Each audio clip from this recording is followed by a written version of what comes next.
नमस्कार विद्यार्थी मित्रांनो, जिल्हा परिषद भरती 2023च्या अंतर्गत ग्रामसेवक या पदासाठी जर तुम्ही तयारी करत असाल तर तुम्हाला IBPS पॅटर्ननुसार कृषी हा जो घटक आहे या घटकाची तयारी संदर्भाची काही महत्त्वपूर्ण लेक्चर आहे। ते लेक्चर आपण आपल्या ग्रोइंग स्टुडंट्स या YouTube चॅनलच्या माध्यमातून देत आहोत। यापूर्वी आपण 100+ लेक्चर व्हिडिओ सिरीजच्या माध्यमातून आपण अपलोड केलेले आहेत। ग्रामसेवक कृषी घटक व तांत्रिकच्या प्लेलिस्टमध्ये तुम्ही जाऊन पाहू शकता। मित्रांनो, आजच्या लेक्चरच्या माध्यमातून त्यांनी जो नवीन अभ्यासक्रम दिलेला आहे त्या अभ्यासक्रमामधील एक पॉइंट आहे मृदा संधारण।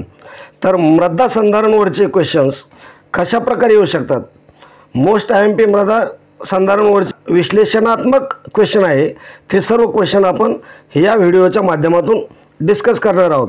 मित्रांनो, जर चॅनलवर नवीन असाल तर चॅनलला सबस्क्राइब करून ठेवा, तसेच बेल आयकॉनला ऑलवर सिलेक्ट करून ठेवा आणि व्हिडिओ आवडत असेल तर त्याला लाईक नक्की करत चला।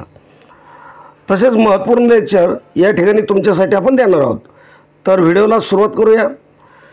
पहिला प्रश्न आहे, खालील विधानांचा विचार करा। हा महत्त्वपूर्ण प्रश्न आहे।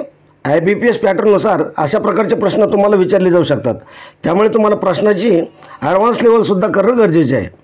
मृदा निर्मिती ही खूप मंदपणे चालणारी प्रक्रिया आहे। दुसरं विधान आहे, खडकांचा अपक्षय ही एक विघातक प्रक्रिया आहे। त्यानंतरचं विधान आहे, मृदा निर्मिती ही एक रचनात्मक प्रक्रिया आहे।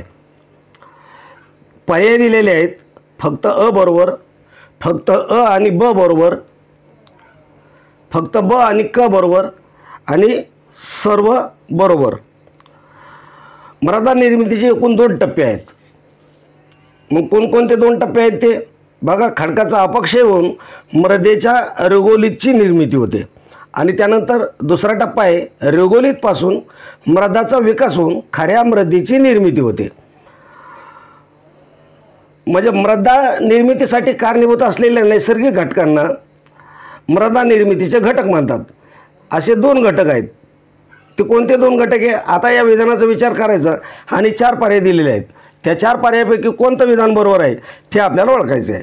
बघा, विधान काय दिलेलं आहे, फक्त अ बरोबर, फक्त अ आणि ब बरोबर, फक्त ब आणि क बरोबर, वरील सर्व बरोबर। तर याचे योग्य उत्तर असेल मित्रांनो, वरील सर्व बरोबर। वरील सर्व विधाने बरोबर आहेत। म्हणजे मृदा निर्मिती संदर्भात सर्व विधाने काय आहे, बरोबर आहेत। मृदा निर्मिती ही एक खूप मंदपणे चालणारी प्रक्रिया आहे। दीर्घकाळ चालणारी प्रक्रिया आहे का? खडकांचा अपक्षय ही एक विघातक प्रक्रिया आहे। खडकाचा अपक्षय होऊन झीज होऊन ही एक प्रक्रिया विघातक प्रक्रिया आहे। त्यानंतर मृदा निर्मिती ही एक रचनात्मक प्रक्रिया आहे। मृदेची जी काही निर्मिती होती ती एका रचनेच्या माध्यमातून होते, म्हणून त्याला रचनात्मक प्रक्रिया असं आपण म्हटलं जातं। दीर्घकाळ चालणारी ही प्रक्रिया आहे। आता यामध्ये पहा मित्रांनो, मृदा निर्मितीचे एकूण 2 टप्पे आहेत। पहिला टप्पा आहे खडकाचा अपक्षय होऊन मृदेची रेगोलित निर्मिती करणे। त्यानंतर दुसरा टप्पा आहे रेगोलितपासून मृदेचा विकास होऊन खऱ्यावर मृदेची निर्मिती होणे। हे 2 टप्पे मृदा निर्मिती सर्वात महत्त्वाचे आहेत। ते तुम्ही काय करा, पाठच करून ठेवा। त्यानंतर मृदा निर्मितीसाठी कारणीभूत असलेल्या नैसर्गिक घटकांना मृदा निर्मितीचे घटक म्हणतात। तर मृदा निर्मितीसाठी जे काही कारणीभूत असलेले महत्त्वाचे घटक आहेत ते 2 घटक असतात। त्यामध्ये आपल्याला त्यांचं विभाजन करता येतं। तर पहिला घटक जो आहे तो आहे निष्क्रिय घटक आणि दुसरा जो घटक आहे तो आहे सक्रिय घटक, जो की निष्क्रिय घटकमध्ये त्यामधून जलखडक येतो, त्यानंतर भूरचना येते आणि काळ येतो। या 3 घटकांचा परिणाम पडून निष्क्रिय खडक किंवा निष्क्रिय घटकांच्या माध्यमातून मृदेची निर्मिती होते। त्यानंतर मित्रांनो, दुसरा जो घटक आहे तो प्रत्यक्षात मृदा निर्मितीत भाग घेतो, म्हणून त्याला सक्रिय घटक असं म्हटलं जातं। जसे की हवामानाचा परिणाम होऊन एखाद्या खडकावर असेल किंवा एखाद्या मृदेच्या खडकावर हवामानाचा परिणाम होऊन नंतर मृदेची निर्मिती होते। सजीव आणि जीवावर याच्या माध्यमातून सुद्धा सक्रिय घटक हा मृदा निर्मितीसाठी महत्त्वपूर्ण असतो। म्हणजे मृदा निर्मितीचे जे काही नैसर्गिक घटक आहेत ते निष्क्रिय घटक आणि सक्रिय घटक 2 प्रकार पडतात। त्यापैकी निष्क्रिय घटक म्हणजे जनक खडक असेल, त्यानंतर भूरचना आणि काळ असेल आणि हवामान आणि सजीव जीवावरण नसेल। सक्रिय घटकामध्ये अशा प्रकारे मृदा निर्मितीचे घटक, त्यानंतर मृदा निर्मितीचे 2 टप्पे हे तुम्हाला पाठ असणं गरजेचं आहे। आता त्यानंतर मित्रांनो, जेनीचे मृदा निर्मितीचे समीकरण. जेनी या शास्त्रज्ञाने मृदा निर्मितीचे एक समीकरण मांडलेलं आहे. या समीकरणावर तुम्हाला कृषी सेवक असेल किंवा ग्रामसेवक यावर सुद्धा बऱ्याच वेळेस प्रश्न विचारले. हे तुम्हाला समीकरण पाठ असणं गरजेचं आहे. तर समीकरण अशा प्रकारे आहे, एस बरोबर एफ CL BRPT हे तुम्हाला पाठ असणं गरजेचं आहे. एस बरोबर काय मृदा, एफ बरोबर घटकांची बेरीज, CL बरोबर क्लायमेट म्हणतो आपण त्याला म्हणजे हवामान, बी बरोबर जीवावरण आणि R बरोबर भूरचना, P बरोबर जनक खडक आणि T बरोबर काळ किंवा वय. या ठिकाणी पहा मित्रांनो, एस म्हणजे सॉईल म्हणजे मृदा असेल, त्यानंतर एफ म्हणजे सर्व घटकांची बेरीज असेल, CL म्हणजे क्लायमेट त्यालाच हवामानसुद्धा असे म्हटलं जातं, त्यानंतर बी म्हणजे जीवावरण, त्यानंतर R म्हणजे भूरचना, त्यानंतर P म्हणजे जनक खडक असेल, त्यानंतर T म्हणजे टाईम म्हणजे काळ आणि त्याला वय असं सुद्धा आपण म्हणतो. म्हणजे मृदा निर्मितीसाठी हा जो फॉर्म्युला जेनीनं सांगितलेला आहे, म्हणजे जेनी या शास्त्रज्ञाने सांगितलेला आहे, या समीकरणानुसार मृदेची निर्मिती होते. म्हणजे मृदेच्या निर्मितीसाठी मृदांचा अंतर्गत घटकांची बेरीज लागेल, त्यानंतर हवामानाचा परिणाम पडतो, जीवावरणाचा परिणाम पडतो, त्यानंतर भूरचना घटकांचा मृदा निर्मितीमध्ये परिणाम पडतो, त्यानंतर जनक खडक असेल किंवा काळ आणि वय हे सुद्धा मृदा निर्मितीमध्ये सर्वात महत्त्वाचे घटक आहेत. एक समीकरणाच्या माध्यमातून जेनी या शास्त्रज्ञाने मांडला आहे. मृदा निर्मितीचे घटक कोणत्या शास्त्रज्ञाने मांडले आहेत, तर जेनी या शास्त्रज्ञाने मांडलेले आहेत. अशा प्रकारचा तुम्हाला प्रश्न विचारला जाऊ शकतो. किंवा मृदा निर्मितीमध्ये खालीलपैकी कोणत्या घटकांचा समावेश होत नाही किंवा होतो, अशा प्रकारचा प्रश्नसुद्धा तुम्हाला विचारू शकता. नाही त्याला पर्याय असतात, हे सर्व दिलेले पर्याय काय हे सर्व दिले जाऊ शकतात. म्हणजे मृदा असेल, घटकांची बेरीज असेल, हवामान असेल, जीवावरण असेल, भूरचना असेल, हे सर्व तुम्हाला किंवा हे तुम्हाला सर्व टॉपिक त्या ठिकाणी काय दिले जाऊ शकतात आणि ते तुम्हाला पाठ करणं गरजेचं असतं. त्यानंतर आपण पुढचा प्रश्न पाहूया. पुढचा प्रश्न आहे पहा, पूर्णपणे कुजलेल्या सेंद्रिय द्रव्याला डॅश म्हणतात. काय प्रश्न IMP आहे. विद्यार्थी मित्रांनो, अजूनपर्यंत तुम्ही जर आपल्या ग्रोइंग स्टुडंट्स या यूट्यूब चॅनलला सबस्क्राईब केलं नसेल तर नक्की सबस्क्राईब करून घ्या, बेल आयकॉनला ऑलवर सिलेक्ट करून ठेवा आणि व्हिडिओला लाईक नक्की करत चला. बघा, पूर्णपणे कुजलेले सेंद्रिय द्रव्याला डॅश असे म्हणतात. काय म्हणतात बघा, 4 पर्याय तुमच्या समोर दिलेले, ह्युमस, लॅक्टिक ॲसिड आणि यापैकी नाही. तर काय म्हटलं जाईल, ह्युमस. पूर्णपणे कुजलेले सेंद्रिय द्रव्याला काय म्हटलं जाईल, तर ह्युमस म्हटलं जाईल. पाने, खोड, मुळे यापासून सहसा काय तयार होत असते. ह्युमसमध्ये काय ह्युमिक ॲसिड व फ्लुविक ॲसिड असते. ह्युमसमध्ये काय असतं, ह्युमिक ॲसिड आणि फ्लुविक ॲसिड असते. तर पूर्णपणे कुजलेले सेंद्रिय द्रव्याला ह्युमस असं म्हटलं जातं. 1 नंबरचा पर्याय बरोबर आहे. ह्युमस म्हणजे काय, तर जी काही मृदा असते त्यामध्ये पाने असतील, खोड असेल, मुळे असेल यापासून सहसा तयार होत असते. म्हणजे कालांतराने, म्हणजे हजारो वर्ष पाने, खोड, मुळे जमिनीमध्ये मुरल्यानंतर त्यापासून जी मृदा तयार होते त्याला ह्युमस असं म्हटलं जातं. म्हणजे पूर्णपणे कुजलेल्या सेंद्रिय द्रव्याला ह्युमस असे म्हटलं जातं. त्यानंतर ह्युमसमध्ये ह्युमिक ॲसिड असतं, फ्लुविक ॲसिड असतं. हे सर्व तुम्हाला काय पाठ असणं गरजेचं आहे. त्यानंतर आपण पुढचा प्रश्न बघूया. खालील विधानांचा विचार करा. बघा, पहिला जसा प्रश्न होता त्याच प्रकारे हा प्रश्न आहे. काय, खालील विधानांचा विचार करा आणि तुम्हाला खाली 3 विधानं दिलेली आणि त्यापैकी आपल्याला काय करायचं, योग्य उत्तर शोधायचे. बघा, पहिलं विधान काय आहे, ग्रॅनाईटचा अपक्षय मंद दराने होतो. हे पहिलं विधान. त्यानंतर दुसरं विधान काय आहे, लाईमस्टोनपासून तयार झालेली मृदा गडद रंगाची असते. लाईमस्टोनपासून तयार झालेली मृदा गडद रंगाची असते. त्यानंतर तिसरं विधान आहे, स्टॅनस्टोनपासून तयार झालेली मृदा वालुकायुक्त असते. या ठिकाणी पहा पर्याय दिलेले तुम्हाला. काय दिलेले पहा, फक्त अ बरोबर, त्यानंतर फक्त अ आणि ब बरोबर, फक्त क आणि अ बरोबर आणि चौथा पर्याय आहे सर्व विधाने बरोबर. तर याचं योग्य उत्तर काय आहे मित्रांनो, सर्व विधाने बरोबर. हे त्याचं योग्य उत्तर आहे. मित्रांनो, हे जे प्रश्न आहेत ना, हे सर्व प्रश्न तुम्हाला IBPS पॅटर्ननुसार याच टाईपमध्ये करणं गरजेचं आहे. सोपे प्रश्न तुम्हाला करणंच आहे, परंतु एकदम टफ लेवलचे प्रश्नसुद्धा तुम्हाला करणं गरजेचं आहे. त्यामुळे तुम्ही आपल्या ग्रोइंग स्टुडंट्स या यूट्यूब चॅनलला सबस्क्राईब करून घ्यायचं आहे, बेल आयकॉनला ऑनवर क्लिक करून घ्यायचं आहे आणि व्हिडिओ नक्की लाईक करून घ्यायचं आहे आणि व्हिडिओ आवडत असेल तर आपल्या गरजू दोस्त मित्रामध्ये व्हिडिओ लगेच शेअर करून द्यायचा आहे. आपल्या सिरीजमध्ये सामील व्हायचं आहे तर सामील होण्यासाठी काय करावं लागेल, आपल्या चॅनलला सबस्क्राईब करून घ्यावं लागेल. तर याच सर्व विधाने बरोबर आहेत. त्यानंतर मित्रांनो, ग्रॅनाइटचा अपक्षय यातून तयार झालेली मृदा फारशी उत्पादक नसते. काय पहिलं जे विधान आहे काय म्हणतं ते, ग्रॅनाइटचा अपक्षय यातून तयार झालेली मृदा फारशी उत्पादक नसते. हा पॉईंट महत्त्वपूर्ण आहे, लक्षात ठेवा. ग्रॅनाइटपासून जी मृदा तयार होते तर ती मृदा फारशी उत्पादक नसते. त्यानंतर लाईमस्टोनपासून तयार झालेली मृदा अधिक उत्पादक असते. बघा, त्यानंतर स्टँडस्टोनपासून तयार झालेली मृदा कमी सुपीकतेची असते. अशा प्रकारचे हे 3 महत्त्वपूर्ण पॉईंट आहे आणि हे जे 3 तयार होतात, हे जे मी पॉईंट तुम्हाला सांगितले ते पॉईंट या ठिकाणी व्हिडिओच्या खाली मी लिहून दिलेले, ते नोट डाऊन करत चला आणि जे येत असतील त्याचे उत्तर देण्याचा प्रयत्न करा. पुढचा प्रश्न आहे बघा, मृदेचे डॅश प्रमुख घटक असतात. बघा, पर्याय दिलेले 1, 2, 4, 5. मग मृदेचे एकूण किती घटक असतात, तर उत्तर येईल त्याचं 4 घटक असतात. बघा, 4 घटक कशा प्रकारे असते बघा. मातीचं प्रमाण किती असतं, सेंद्रिय द्रव्याचं प्रमाण किती असतं, हवेचं प्रमाण किती असतं आणि पाण्याचं प्रमाण किती असतं. या ठिकाणी मातीचं प्रमाण आहे 45%. मृदेमध्ये हे जे 4 घटक आहे यापैकी मातीचं प्रमाण किती आहे, 45%. सेंद्रिय द्रव्याचं प्रमाण किती आहे, 5%. हवेचं प्रमाण किती आहे, 25%. आणि पाण्याचं प्रमाण किती आहे, 25%. एवढं मिळून काय होतं, मृदा तयार होते. म्हणजे मृदेचे एकूण किती घटक असतात, तर याचं योग्य उत्तर असेल मित्रांनो, प्रमुख 4 घटकात असतात. आता कोणकोणते 4 घटक असतात, तुम्हाला परीक्षेमध्ये अशा प्रकारचा सुद्धा प्रश्न विचारला जाऊ शकतो किंवा तुम्हाला अशा प्रकारचा प्रश्न विचारला जाऊ शकतो की मृदेचे खालीलपैकी कोणकोणते घटक आहेत. मग तुम्हाला प्रश्न विचारला जाईल की वरीलपैकी कोणते विधान बरोबर आहे किंवा सर्व विधाने बरोबर आहेत. अशा प्रकारचा प्रश्न विचारला जाऊ शकतो. तर मृदेमध्ये एकूण 4 घटक आहेत, हे तुम्हाला पाठ पाहिजे. पहिला जो घटक आहे तो म्हणजे माती. तर मृदेमध्ये मातीचं प्रमाण किती टक्के आहे, मी तुम्हाला वर सांगितलेलं 45% माती असते.